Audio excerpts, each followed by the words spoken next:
Estamos de volta e já não há mais dúvidas de que em breve o Brasil vai passar por uma mudança no padrão da televisão aberta. Olímpio José Franco, superintendente da SET, explica os motivos a partir de agora. A gente está falando então de ter que fazer uma mudança no padrão brasileiro? A gente escolher um padrão, adotar um novo padrão? Realmente, óbvio, não é para já, né? Pode levar 10, como 15 anos, mas a gente não deveria morrer com esse padrão, entendeu? Esse padrão tem limites, ele foi uma escolha muito boa, tem altíssima qualidade, a gente sabe disso, é robusto, flexível. Então, quanto à escolha, ela é válida e tem muita emissora para implantar ainda que vai explorar esse padrão aí bem, né? Durante um tempo considerável. Mas não quer dizer que ele não vai ficar superado, ele vai ficar superado. Então, não convém esperar, né? Tem que ganhar tempo no planejamento, né? E para depois fazer as transmissões, né? Logicamente, esse padrão novo não tem nada a ver com o atual. Sim. Então, precisa realmente trocar toda a infra de estúdio e de transmissão. Vou colocar o senhor no fogo um pouco. A gente deveria escolher um padrão já implantado em algum desses sistemas, em outro país, ou desenvolver novamente o nosso próprio padrão? Eu acho que desenvolver não, mas talvez, vamos dizer, dependendo da escolha, tem que ter alguma harmonização para as nossas condições. Nesse momento, o DVB tem alguma iniciativa, né, de passar tudo para IP, tal, dentro da plataforma que ele tem. No caso do lado japonês, né, que não seria, poderia ser um novo ISDB, talvez, mas não estão chamando disso. Na verdade, o Japão está um pouco atrasado nesse assunto, a gente tem conversado muito com eles já nos últimos, vamos dizer, 2 anos. Qual é esse padrão? Qual é o recurso, o que ele traz, né? A gente precisa saber, né? A gente, como um parceiro que de alguma maneira influenciou países aí pela América Latina e Ásia, nós queremos saber. Mas eles, na verdade, eles têm algumas iniciativas, mas ainda não totalmente claras, né?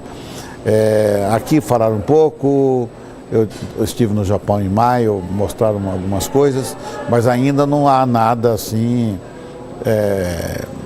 como diz, pronto para dizer é assim, né?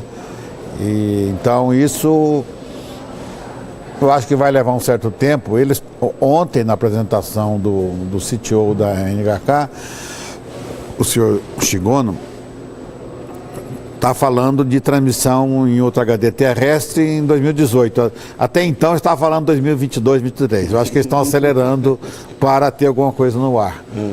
Pode ser bom, né? Porque eles vão ter lá as Olimpíadas em 2020 e, logicamente, se eles conseguirem transmitir também terrestre, pode ser um bom anúncio, né? Um bom incentivo, um bom marketing, né? Vamos ver, é isso. Os japoneses são muito cuidadosos, né, com gerar expectativas, e eles só realmente mostram quando tem certeza que está bom, está funcionando e tal. Eles são muito responsáveis, né? Não fazem promessas em vão. Que não vão cumprir, né? Exatamente. Então, para a gente encerrar nosso bate-papo, qual é o futuro da televisão no Brasil, na opinião do senhor?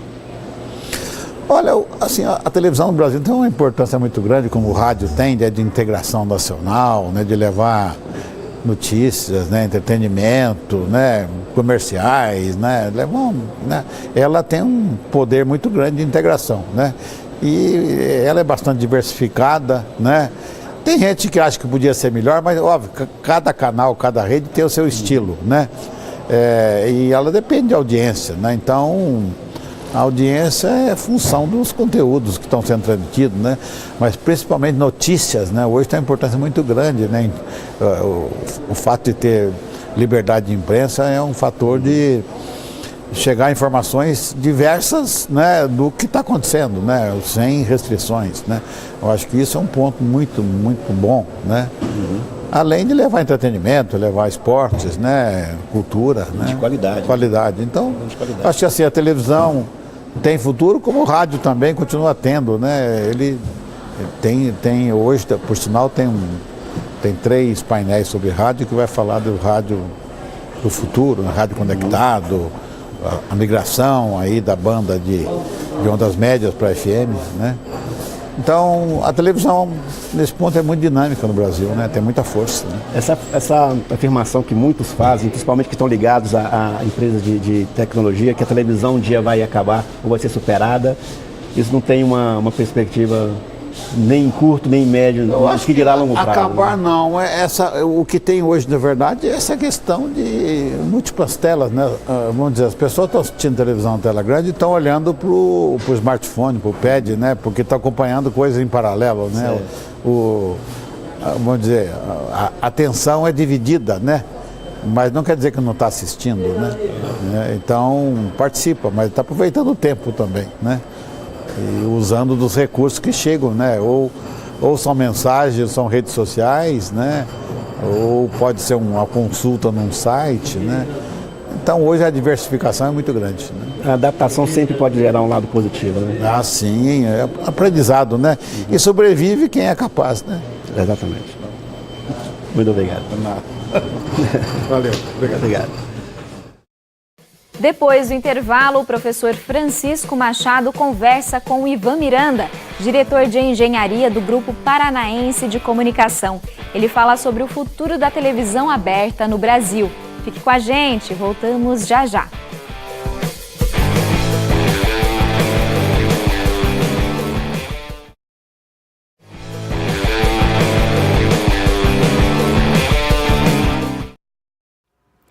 Estamos de volta e agora você confere a visão de Ivan Miranda, diretor de engenharia do Grupo Paranaense de Comunicação, sobre o que vai acontecer com a TV aberta no Brasil nos próximos anos e a importância de uma mudança na cultura de gestão das emissoras. Ivan, então vou começar te fazendo uma pergunta bem direta e bem objetiva. A televisão no Brasil vai acabar? Definitivamente não. Não por uma série de fatores, né? A qualidade da produção televisiva no Brasil ela é muito boa. A razão principal do sucesso da TV aberta no Brasil vem justamente disso e da própria questão da capilaridade, que a gente tem uma capilaridade bastante grande da TV aberta aqui no país, né? Acho que outro ponto que também é bem relevante, inclusive levar a uma reflexão, se pegarmos países da América do Norte, Estados Unidos, por exemplo, que lá tem uma penetração de TV paga muito grande, agora uma oferta de OTT gigantesca, a penetração da banda larga nos Estados Unidos tem números superiores a 80%.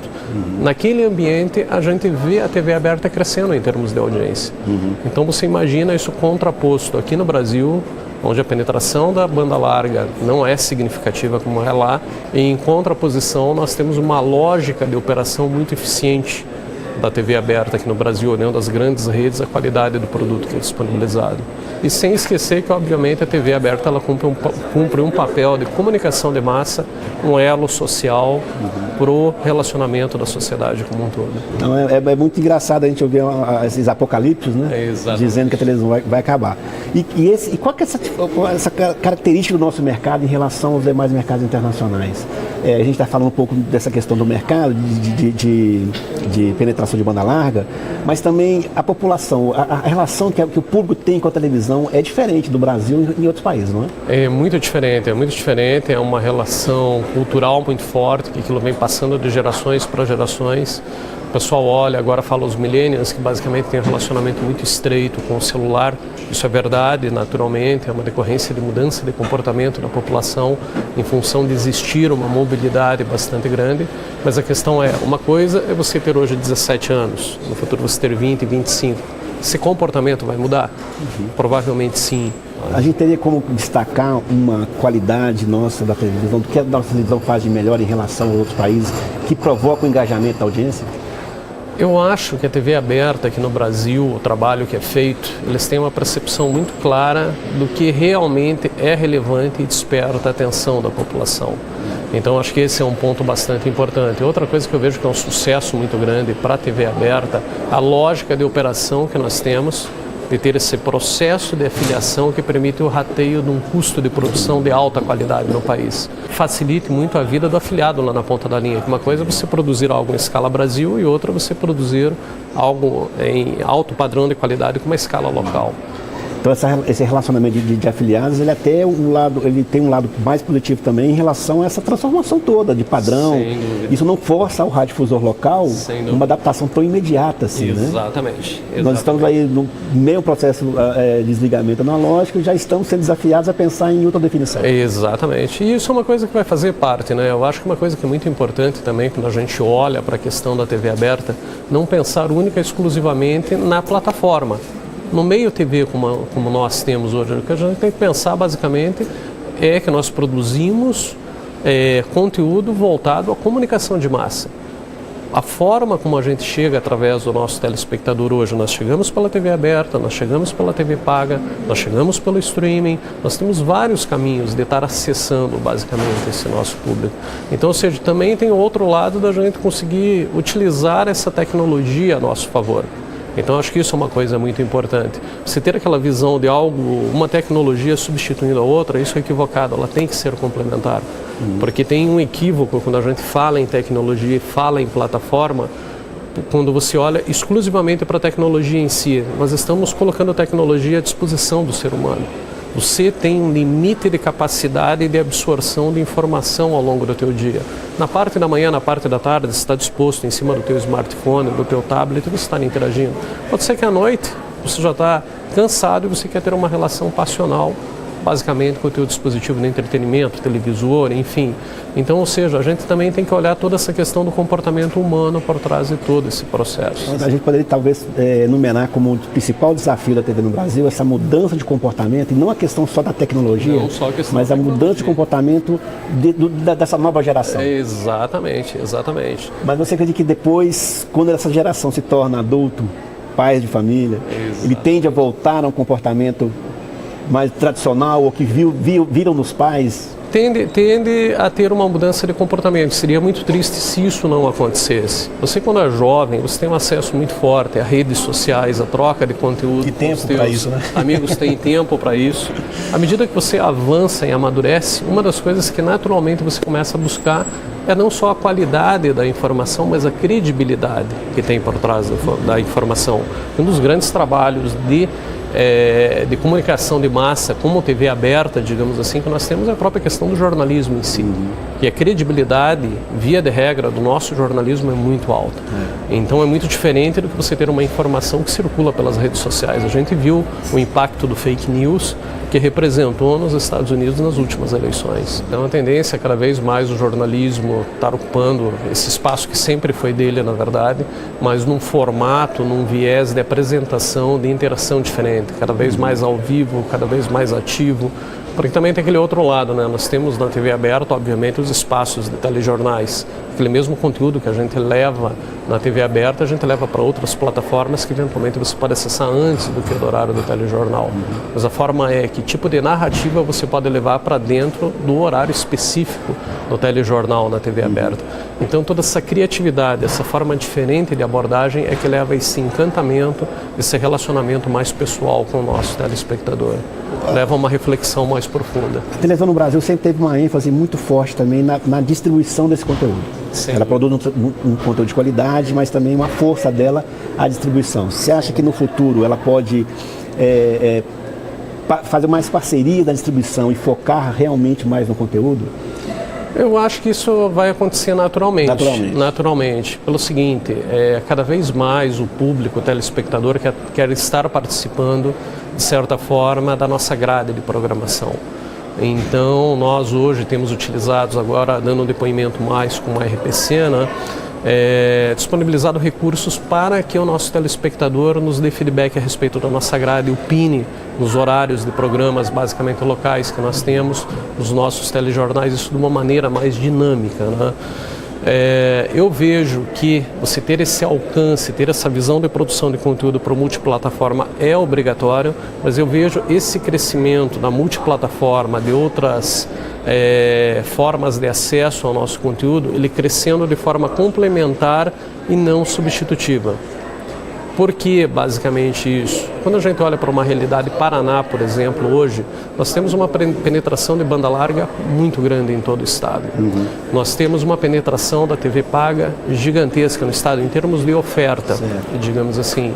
quando eu olho basicamente para o papel que eu tenho de TV aberta, somado à contribuição que nós temos na plataforma de TV paga, o nosso alcance em termos de população com esse conteúdo é da ordem de 50% da população em um único dia. E o canal majoritário de alcance dessa população é através da TV aberta. Então, ou seja, a lógica é mais ou menos o seguinte: ele vem atrás de um conteúdo de qualidade, ele vem atrás de um conteúdo com credibilidade. Se ele consegue chegar até mim no momento em que ele se encontra através de um display de um televisor, perfeito. Se não der, ele tem outros caminhos que ele consegue me encontrar também. Então a gestão das emissoras de televisão é um ponto hoje estratégico. E a adaptação, antes de ser tecnológica, tem que ser cultural. Exatamente. Acho que o grande desafio, basicamente, do radiodifusor, de maneira geral, é olhar para frente e não olhar para trás. Então, é pensar de uma maneira inovadora. Não ter medo do futuro. Não ter medo do futuro. E como eu ouvi de um colega lá no Paraná um tempo atrás, que ele falou basicamente o seguinte: quem planeja tem futuro, quem não planeja tem destino. Então, eu acho que o nosso futuro a gente desenha, né? Acho que o grande desafio é justamente esse. E qual o futuro que você vê para a televisão brasileira? Eu vejo um futuro muito sólido, muito concreto. Por longos anos ainda. Longos anos, basicamente, pela frente. Não vejo isso acontecer de forma substitutiva. E, novamente, nós não temos que olhar para a plataforma, nós temos que olhar para a nossa capacidade de produção de conteúdo voltado à comunicação de massa com qualidade e, principalmente, com credibilidade, contribuindo para o crescimento de uma sociedade saudável. Então, para finalizar, a gente tem mais oportunidades pela frente do que desafios e restrições, né? Sem sombra de dúvidas, com certeza. E somado tudo isso a características específicas aqui do Brasil, como eu coloquei, da questão da penetração da banda larga, móvel e fixa. Quando a gente para hoje e olha basicamente para esse contexto, a gente vê um grau de dependência ainda muito grande, por exemplo, de smartphones do Brasil pré-pago, que por consequência delimitam em termos de banda. E a gente está falando essencialmente de vídeo.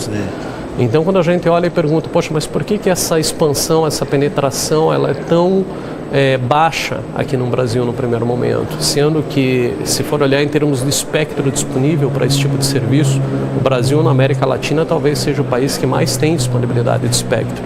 A gente chega à conclusão que não é uma restrição em termos de tecnologia ou de espectro, é uma restrição sob a ótica econômica, propriamente dita, de modelo de negócio, político-econômico, exatamente. Então, até que isso seja devidamente equacionado, a TV aberta vai continuar muito forte aqui nesse país. Muito obrigado. Eu que agradeço.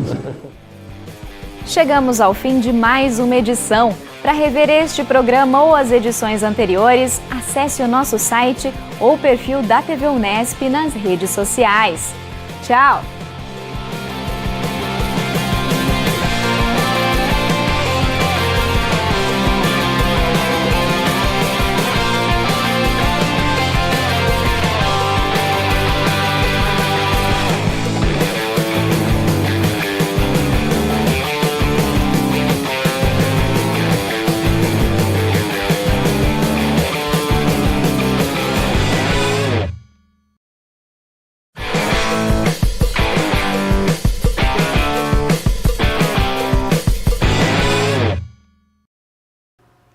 Olá, bem-vindo a mais uma edição de entrevistas do Convênio 7 Unesp, um espaço de discussão sobre o cenário broadcast no Brasil e no mundo. No programa de hoje, contamos com a participação de Olímpio José Franco, superintendente da SET, a Sociedade Brasileira de Engenharia de Televisão, e também de Ivan Miranda, diretor de Engenharia do Grupo Paranaense de Comunicação. A gravação das entrevistas foi feita durante a 29ª edição do Congresso e da Feira de Tecnologia da SET, realizados na cidade de São Paulo. Neste primeiro bloco, o professor Francisco Machado, da Unesp, conversa com Olímpio José Franco sobre o projeto UHD Brasil, que reúne os principais setores da cadeia produtiva do audiovisual no país para discutir as novas tecnologias. Olímpio, amanhã você coordena uma sessão muito importante aqui na SET, que trata diretamente do futuro da radiodifusão no Brasil. E dentro dessa sessão, dois projetos, dois esforços vão ser apresentados. Quais são esses esforços que você vai coordenar amanhã? Então, esse é um painel sobre o Ultra HD, né? Ele tem a ver com a nossa preocupação com o futuro, né? Com o que nós temos que preocupar no que está vindo, né? Ou virar, assim, já está acontecendo e não estarmos estudando, conhecendo, é ruim, né? Então, a iniciativa que a SET teve há um ano atrás, de anunciar a criação de um fórum Ultra HD, foi nesse sentido, né?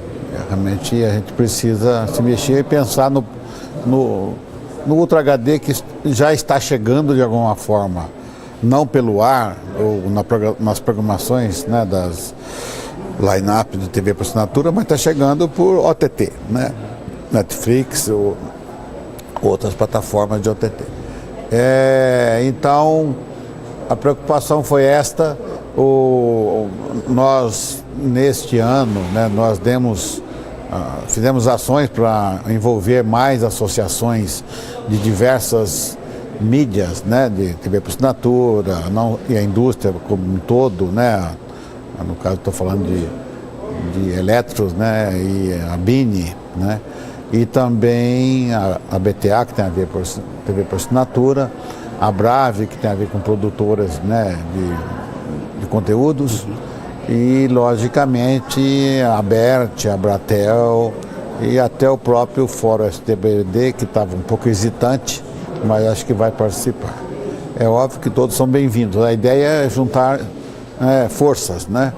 É esse o propósito do projeto Ultra HD. A gente acabou mudando o nome para Projeto Ultra HD Brasil, mais para não confundir com o fórum mesmo, né?